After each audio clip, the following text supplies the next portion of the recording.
Hi, everyone, and welcome. This is LifeLines with Dr. Lori. I am Dr. Lori, and I'm a therapist, educator, and consultant. And my YouTube channel is all about educating, empowering, and encouraging people to take care of their mental health. And today, I'm so excited that I have Dr. Barone Sovory here with me, and we're going to talk about compassion. Compassion is one of those words in the mental health field or self development, self improvement that people throw around a lot. But do we really know what self compassion is? So, Dr. Sovory has done some research on that topic, and we're going to dive right in. Now, Dr. Sovory, I'm going to let you introduce yourself so that you can say whatever you would like people to know about you before we get started. Thanks so much, Dr. Lori. It is an honor to be here with you and to share about something that I'm really passionate about, which is compassion. I have served as a pastor in congregations throughout Southern California for the last 22 years, and in ministry the last 25 years. Recently, I completed a doctor of ministry in Yes. the area of compassion, empathy, and self-awareness and self-compassion, Mhm. which is something that really just excites me in so many ways because it's so important. It's so key. I have two daughters that are Mhm. grown, and let me tell you, they've taught me a lot about compassion.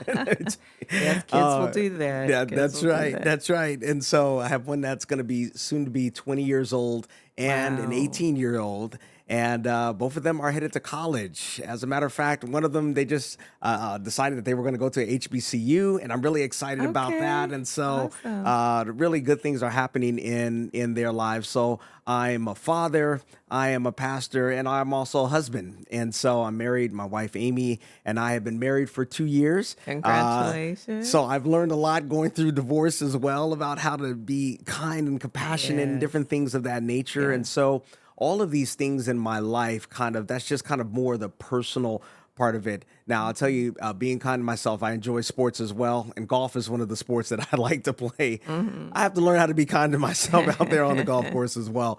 And so that's just a little bit about me, a little bit of my background.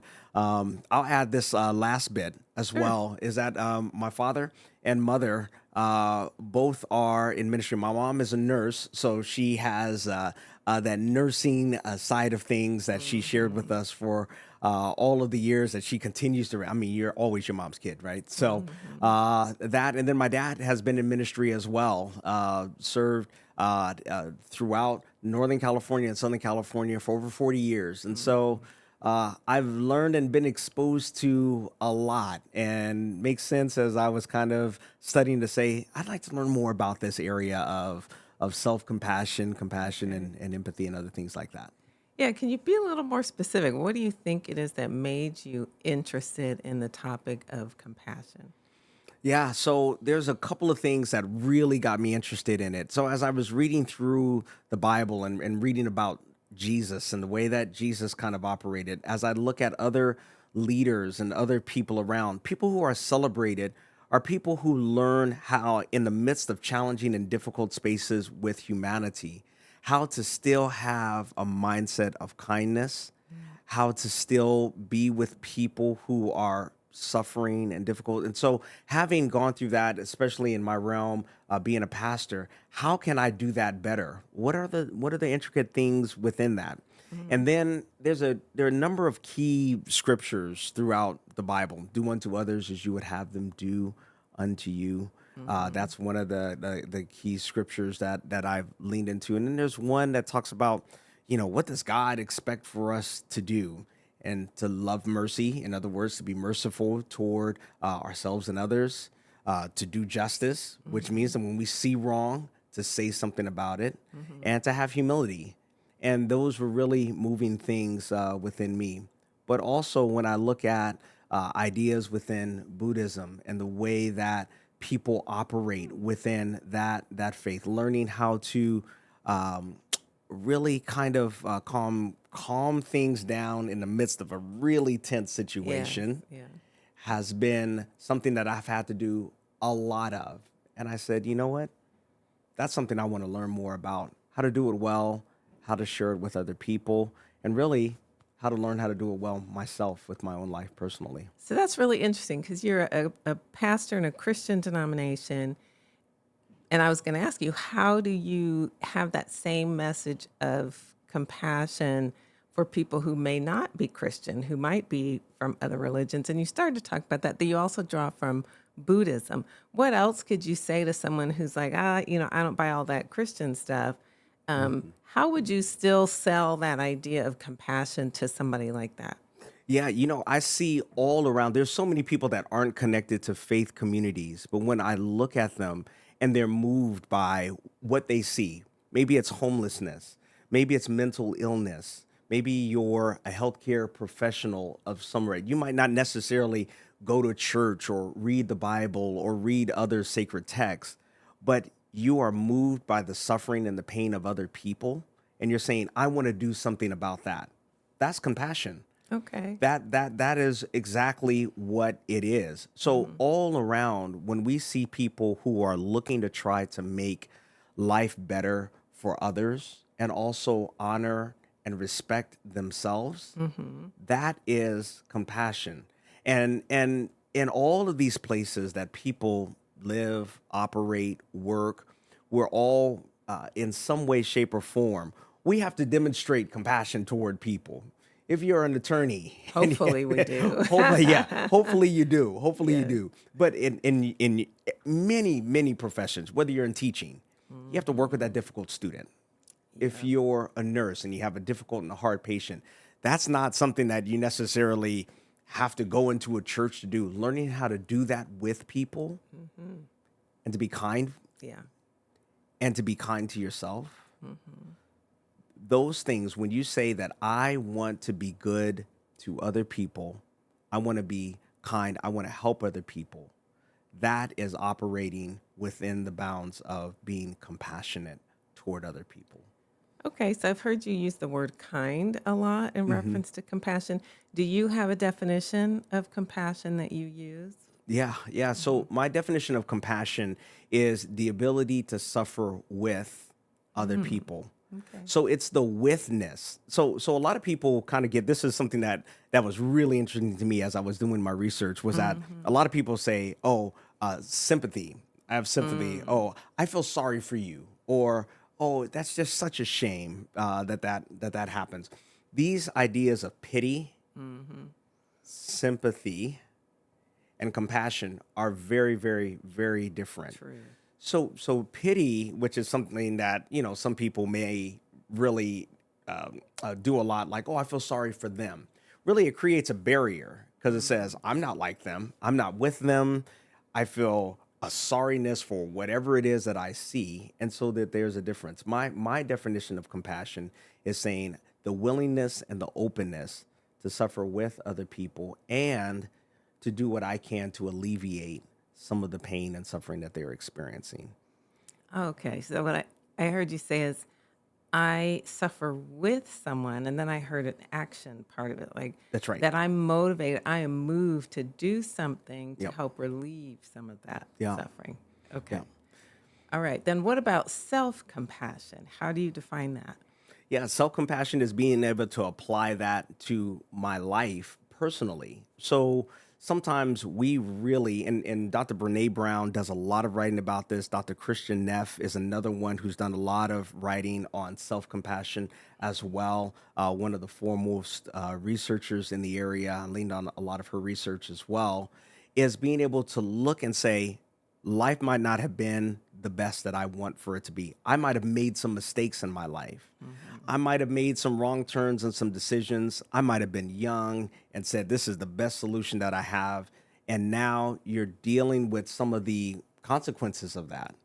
Well, there's a couple of ways that we can navigate that. We can say, I beat myself up every single day and live in shame, live in feel that I'm just less than. All of these different types of things that really do not help us in the long run live our best lives. But self compassion says, okay, this happened. I forgive myself. I say that I might have gone down some paths or some areas. It happens every day in people's lives. But now I'm not going to dwell on the negative aspects of that. I choose to learn from them. I choose to grow from them. And I choose to be kind to myself and not beat myself up. One of the things that there's a quote from Marianne Williamson. She writes in a book, A Return to Love, and it's based off of a book called A Course in Miracles, where she says that many times we are our own worst enemy, Yes. that many times we beat ourselves up and we say that we turn our light down. And she says, who are we not to let our light shine? We are children of just of amazing capacity. And when we are able to do that, when we're able to see the very best in ourselves, despite mistakes, despite some of the things that have happened in our lives and in the past, despite what others may have even said about us. Because Mm-hmm. sometimes what other people say, we have it in our minds Yes. and we believe it. Internalize it. Yeah. Yeah. We believe Mm-hmm. that. But compassion says, you know what? I have some boundaries. I'm going to forgive myself. I'm going to be kind to myself. It happened today. It happened today. Setting some things up, forgot a piece of equipment, and I'm sitting back and I'm saying, this is so important. I want it to go really well. You know what? It's all right. Sometimes these things happen. Do the Exactly. very best that you can, move forward, and try to do better the next time. That's it. Mm-hmm. And really moving from that moment, a form of reframing, some people might say, Mm-hmm. but also sometimes acknowledging, yeah, that happened. Yeah, I did it. Mm-hmm. Yeah, that was a mistake. That doesn't make me the worst person in the world. And Mm-hmm. it doesn't mean that I can't move forward. That's Exactly. self compassion. Okay. So acknowledging that you made a mistake or that something went wrong, even with something out of your control, but then forgiving yourself for Hmm. that and saying, okay, but I can still move forward from Hmm. here. Right. Okay. Right. So in your research, I Hmm. think you shared with me that you came up with a framework Yeah. related to all of this compassion, self compassion. Can you share Yeah. with us what that framework is? Yeah, so it's called the compassion cycle. And, depending on where you may be, some people might acknowledge God as a supreme being or supreme power, whatever it may be, whatever you might acknowledge is a higher power, as it Mm-hmm, were. mm-hmm, Starting with that, and really from my framework, from a Christian perspective, which is part of where I wrote from and researched from, was God is a God that is loving, that is good, and is compassionate toward us. So some people might feel that there's an angriness mm-hmm. and that there's something that wants to hold us back. That God is mad about all the brokenness in the world, and for me personally, I believe in heaven, and so I say like, hey, there's all this brokenness that happens in the world. God is trying to keep us out of this wonderful place of heaven, but compassionate is the God that I serve, a God that is full of compassion, right? Mm-hmm. So with that, it starts there. Then it moves to I get compassion from God, and when I really, really internalize that, saying that He's not mad at the mistakes that I've made, He's not trying to hold me back or hold me out from any good thing or good experiences that happen, then I can apply that to myself. So it's from that divine, that place that is above me, I apply that to my life and say, you know what? God sees me as good. Divine, the world sees me as good. The experiences of life, they are good in my life. Nothing is holding me down. In other words, I'm no longer going to be a victim. Now I'm Mm-hmm. going to take some control. And I apply that to myself and I apply self-compassion to myself. Okay. And when I am compassionate to myself, what ends up happening is that I am compassionate toward other people because now I'm aware that, hey, I'm not perfect. I Mm-hmm. make mistakes, but I'm able to forgive myself. And now, because when I see somebody else make a mistake, when I see somebody else that is struggling, when I see someone else that is suffering, then I can demonstrate compassion to them. When I might, someone might do something and I'm able to be angry about it and say all sorts of things that could be demeaning to them. And in some places of the world, that might be an appropriate response to them or not frowned upon. Yeah, you should have gone back at them. You Mm-hmm. should have said this. You should have hit them. You should have told them about themselves or whatever the Mm-hmm. case is. Compassion says, I can do those things, but because I've experienced compassion towards self, because I believe that I can bring good into the world, I'll also bring good to other people. Okay. And when they experience that, maybe they go on their own journey and they say, wow, that person was kind to me. That person was compassionate to me. Now maybe I can go and I can share that with someone else. And it continues on and on and on and on. So in a positive cycle. Right. Yep. Okay. So you said a three-part Mm-hmm. framework. So the first, what I heard you say is it's the compassion from God. Mm-hmm. And if we accept that God is a loving, compassionate God, again, I'm put that in terms of maybe people who believe in Of something course. else like the Right. universe, right? If Right. we believe the universe is ultimately good and, good things come to me from the universe, good things come to me from God, whatever your belief system, if I accept that and then I show that compassion to myself, Right. right? I'm forgiving, I'm kind, I give myself some grace. Yeah. And then if I'm able to do that with myself, then I'm better able to do that to other people. Right. And Right. then if I show them compassion, maybe then the cycle continues, right? Right. Then they can turn around and be compassionate towards someone else. I I don't, got that right? yeah, you got that right. Okay. I don't know if you've ever had the experience, maybe at Starbucks or some other place where it's kind of like a pay forward type of thing is happening where Yes. you pull up to the window and it's like Yes. somebody's already paid for it. And then Uh-huh. you say, well, I'll pay for the person behind me or whatever the case is. And it kind of goes on. And who knows how many, maybe 10, 15, 30 people, maybe all day. It's kind of similar to that. But in some cases, you might not have even ordered anything. This is part of where this compassion cycle goes. That person might not be able to do anything for you, but you're able to do something for them. You have power in some way, shape, or form over a situation, over whether or not, that person is able to move forward in some way, shape, or form. And you have an honest conversation. There's boundaries that are a part of it, but you also express it in a compassionate way. And out of that experience, hopefully they pay it forward to somebody else. Okay, so let me ask you a question because this sounds all really nice and beautiful, and but being compassionate, you mentioned boundaries and things like that. Does it mean that I have to just sit there and take it? Like if somebody is not being kind to me or intentionally doing things to harm me, does compassion mean that I just have to sit there and take that? I love that you asked this question. It does not mean that you're a doormat. Let me say that again. Okay. It doesn't mean that you stay in situations that are harmful to you emotionally, physically, any other ways that there's harm. Compassion does not call on you to be in situations where you feel unsafe, where you feel as if you're not respected. It does not call for that because part of that violates the part where you're being compassionate towards Yes, yourself. exactly.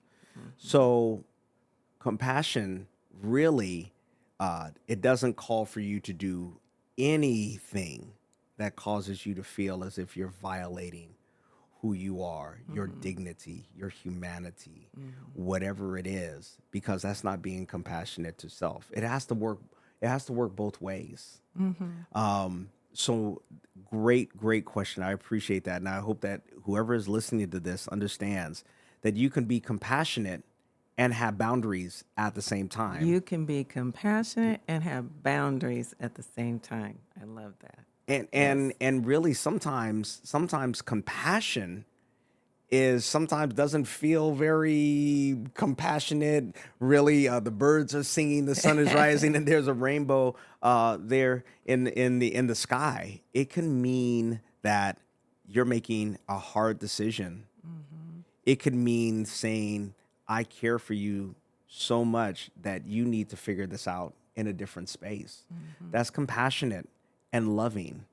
Compassion will never call for someone to allow themselves to be hurt, abused, boundaries violated, all of those things.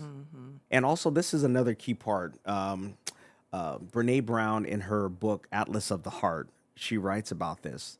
She says, knowing where you end and the other person begins is a key part of being compassionate, because when you begin to blur those things, you move into the area of enabling. Mm-hmm.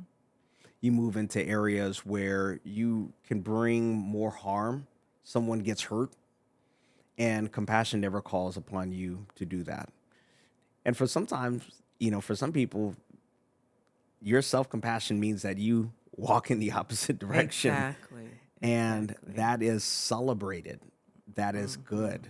But that Mm-hmm. takes a lot of strength. Yes. It takes a lot of self awareness, Mm-hmm. and it's possible, but it's sometimes that is the best decision for sure. Absolutely. Sometimes compassion means you got to let some people go and you walk away. That's right. Someone shared some wisdom with me at one point where they said, some people you love up close and some people you love from afar, right? It doesn't mean you don't have compassion for them, but it may mean you just can't have them in your life, Right. right? You just can't be around them. Sometimes that is the most compassionate thing to do. I want to go back to that idea of compassion is you suffer with somebody Yeah. Hmm. and then do what you can to relieve their suffering.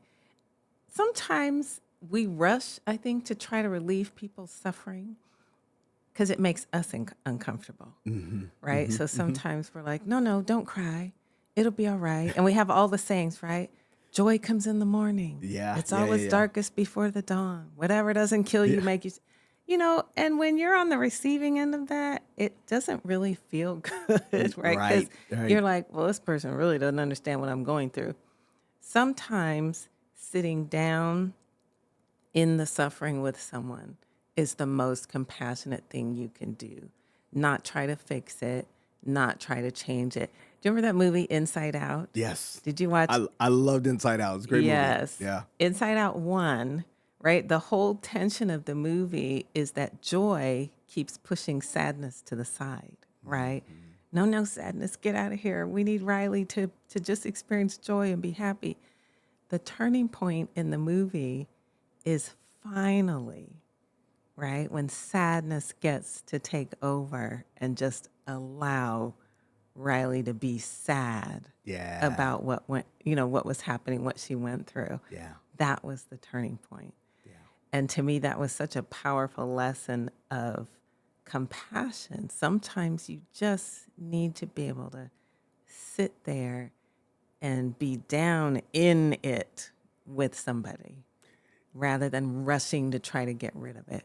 Absolutely. And that's what makes genuine compassion different from sympathy, from pity, from uh, even empathy, which is a very close relative of compassion as Mm-hmm. well, being Mm-hmm. empathetic, to feel with, to say, I know I tap into, if you've been in a car accident and I've been in a car accident, I know what that feels like, Mm-hmm. Mm-hmm. because I don't try to take on your emotions, Mm-hmm. because that can be have all sorts of things that are happening. Yeah. But you can go back in your own experience and say, I remember what that felt like to be terrified moments after an accident has happened, Mm-hmm. to wonder what's happening, what's going on, to ask yourself the question, am I still alive? Is Mm-hmm. everything functioning?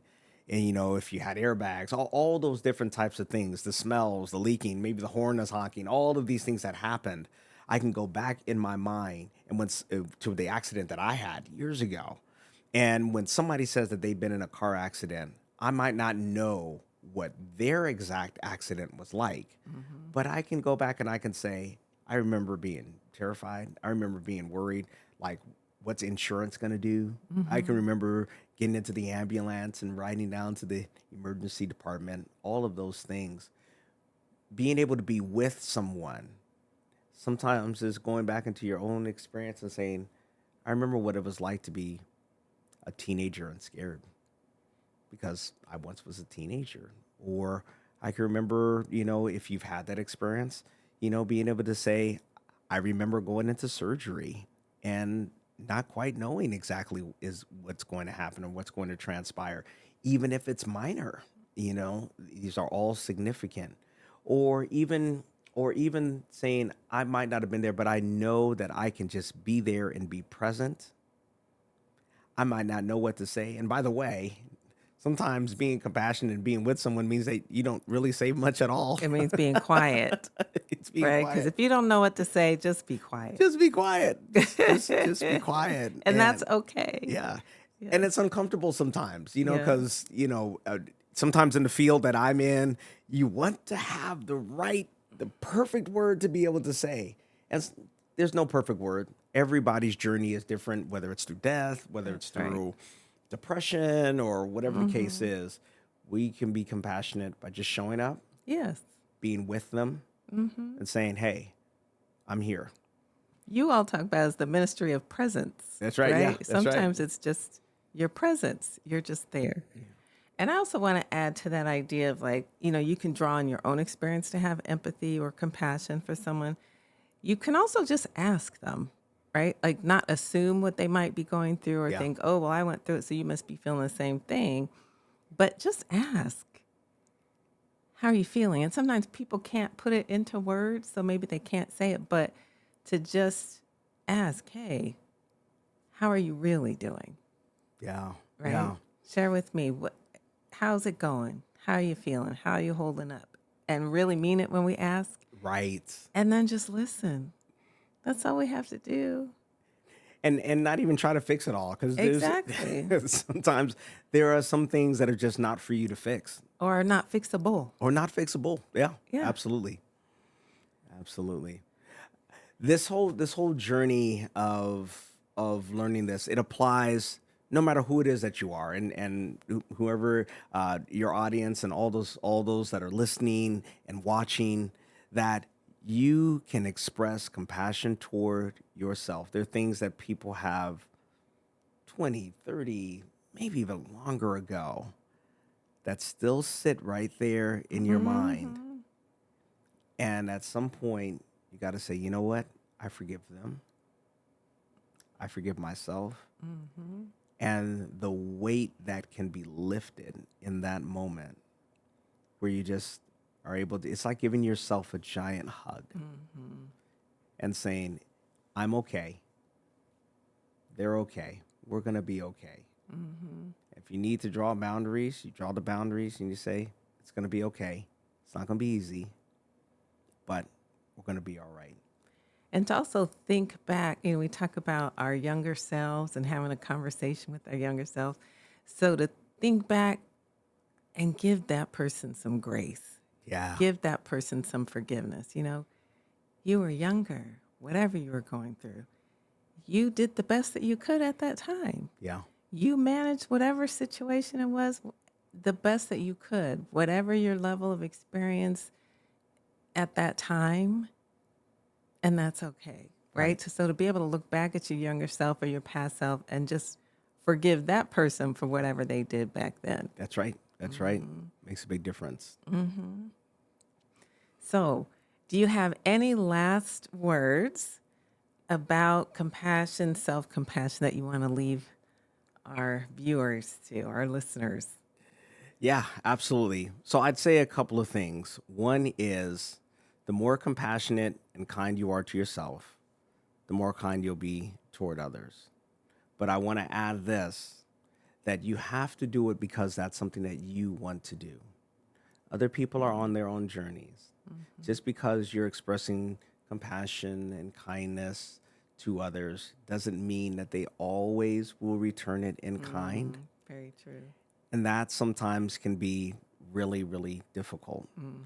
for someone that maybe is in a difficult situation or difficult space, where they're saying, I need to express compassion in a way that might mean that I'm leaving something behind, or ending a friendship, or maybe leaving a job, or creating healthy boundaries for you. I want you to know that you're strong enough, that you're able to, and that it's one of the greatest gifts that you can give to yourself, which is to be compassionate toward yourself and also be compassionate toward others. And then here's the third thing that I'll share, is that when you take this journey, it opens up so many doors, because people have these hard exteriors, but they're waiting for someone to just be kind to them to show them a little bit of grace. And it gives Mhm. that spark of hope that says, maybe the world isn't such a bad place. And maybe I can do that in the future to somebody else. So the compassion that you show to yourself and to somebody else could pay dividends way down the road.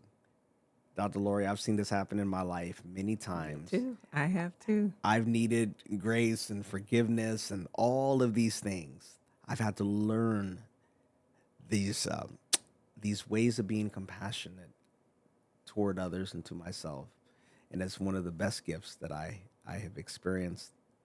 And I encourage others to go along in this journey. Couple of things. Can I give a couple of book Sure. suggestions, perhaps? Absolutely. Yeah, Please. it might be good. I enjoy reading some of Brene Brown's reading. I mentioned her a couple of times, so Atlas of a Hmm. Heart is a good one. Okay.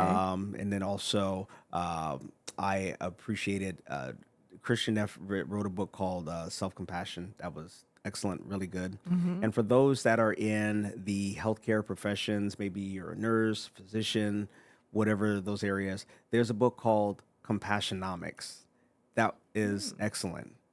Wow. And there's many other great nuggets through that book. So Compassionomics is another great Okay. read as well. All right. I have some books on my book list now that I have to add and read. So I want to thank you so much for spending the time today and talking with us Been a about pleasure. your research, about your love for this topic of compassion, and to encourage all of you. You heard Dr. Barone Sovory talking about what a beautiful gift this is to be able to give to yourself and to give to other people. So we encourage all of you to go out and practice both compassion and self-compassion. Thanks so much for joining us and for watching, and we'll see you in the next video.